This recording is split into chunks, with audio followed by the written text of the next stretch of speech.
Sebab dia teknologi baru, semua orang akan trigger nak beli. Maksudnya dah stable, orang dah accept, baru kau akan beli lah. Okey, contoh kalau aku beli ni, adakah market harga dah stabil? Sekarang ni EV mahal. Resale value ni tak ada isu sangat. Isu dia dengan nak charging. Kalau contoh lah sekarang ni kalau aku pakai EV menyusahkan aku tak? Untuk kalau aku balik kampung ke, kalau aku nak pergi kerja ke, kalau duduk landed boleh pasang wall box tu. Yang duduk high rise ni. So EV, tapi teknologi dia memang dia intrigue lah. Sebab aku pernah naik Tesla, kawan aku laju berapa 4 saat pun dah 100 km sejam. Lepas tol dia pergi tekan, G-force dia memang terangkat bontot lah.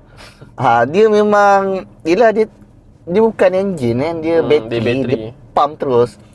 Cumanya kalau ada duit lebih rasa terus beli lah. Kebanyakannya orang kaya kan. Aku pun fikir macam kenapa orang kaya beli kereta ni, dan kenapa orang yang tak berapa kaya tak beli kereta ni, padahal sekarang price range dia lebih kurang ataupun lagi murah.